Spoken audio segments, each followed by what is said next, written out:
You are now entering a recorded field transmission from the Department of Lost Places. This is Archive Entry 035. The subject of this record is known as the Clockmaker's Dream. Among all locations presently maintained within department archives, few have generated more discussion among researchers. Not because the place is difficult to find, not because access is particularly rare, not because its nature is especially mysterious. The challenge lies elsewhere. Visitors return with an unusual certainty. Time behaves differently there. The department does not make this claim lightly. Many archived locations appear to influence perception. Some affect memory. Others alter perspective.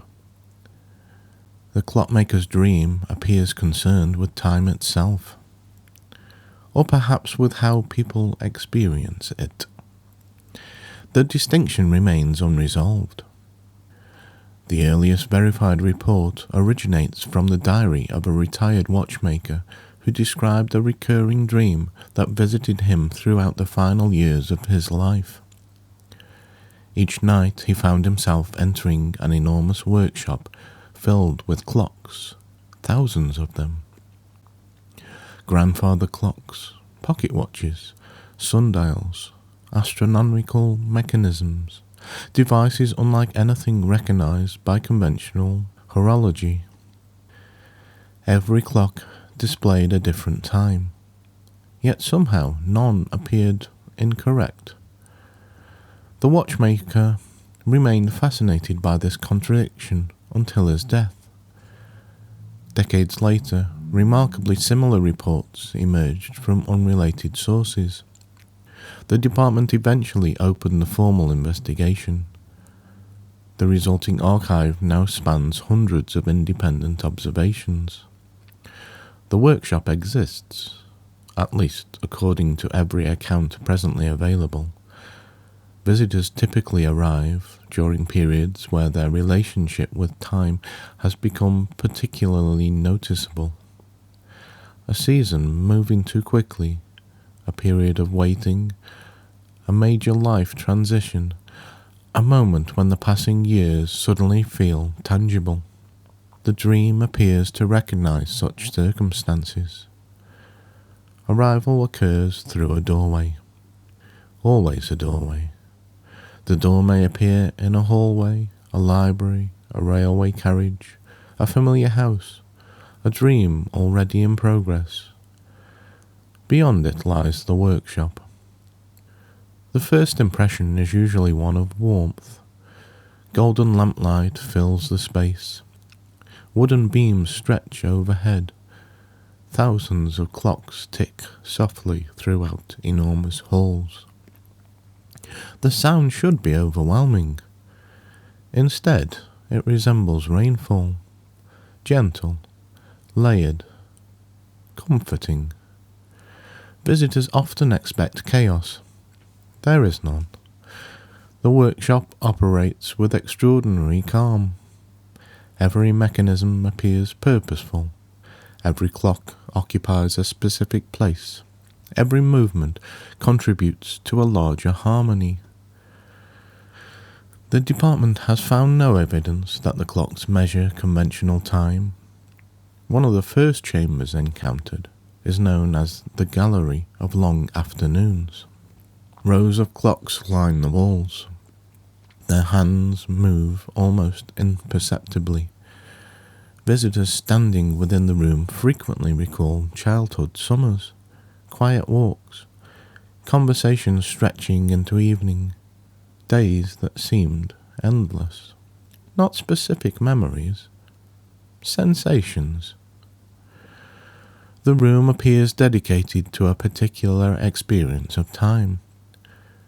The feeling of having enough of it. Several surveyors later described the chamber as unexpectedly emotional, not because it evokes nostalgia, because it reminds visitors that time can expand. Further within the workshop lies another chamber known as the Corridor of Swift Years. Here the clocks behave differently. Hands sweep rapidly around their faces. Gears turn continuously. Pendulums move with remarkable speed. Visitors often experience a cascade of impressions, graduations, moves, new jobs, changing friendships, passing seasons, entire decades unfolding in moments. The corridor reveals another truth. Time can also contract. The department notes that nearly every visitor emerges from the corridor slightly quieter than before. Not saddened, thoughtful. The workshop appears less interested in measuring time than illustrating its many forms. Near the centre of the complex stands a vast circular chamber known as the Hall of Paused Moments. Unlike the surrounding rooms, the clocks here do not move. Every mechanism remains perfectly still. Visitors often assume the clocks are broken. They are not. Each clock represents a moment people wished would last longer.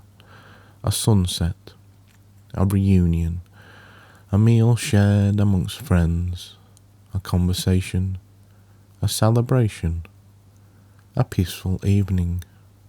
The clocks remain motionless because the moments themselves remain significant. One surveyor later wrote, "The room felt full of gratitude." The department continues to regard this observation as highly accurate.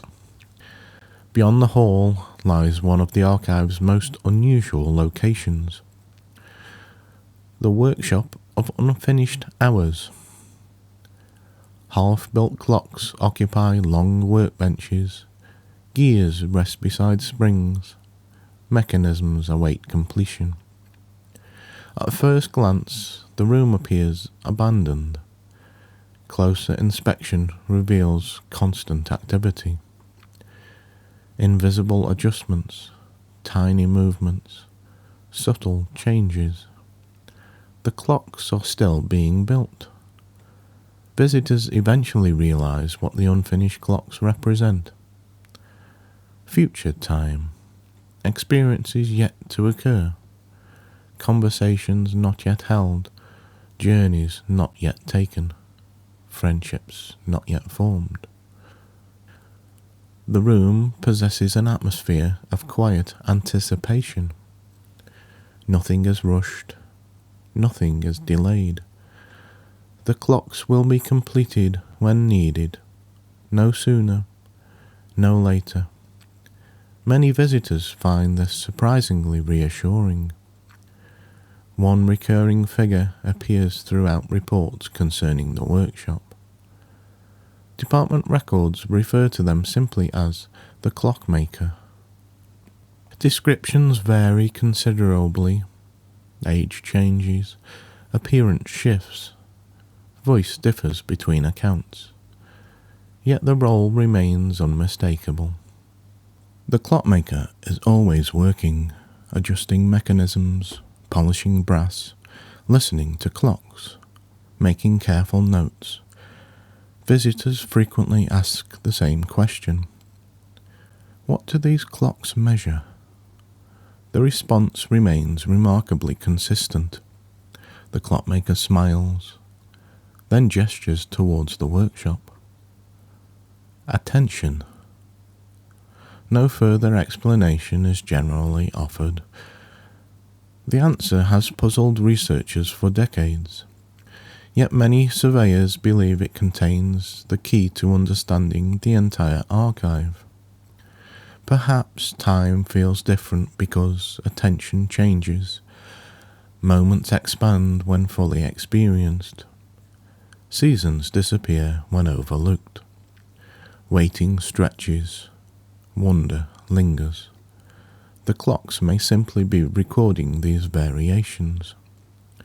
At the highest level of the workshop stands a room known as the Observatory of Passing Stars. Its ceiling opens onto an immense night sky. Constellations drift slowly overhead. Stars travel across darkness. At the center stands a single clock, unlike any other in the archive. No numbers, no hands, no mechanism, only an inscription. Nothing meaningful is truly measured in minutes. The department has never identified the author, nor has it found reason to disagree. Eventually, visitors leave the workshop. The doorway reappears. The dream begins dissolving. The ticking grows distant. The lamplight softens. Ordinary time resumes. Yet something often changes.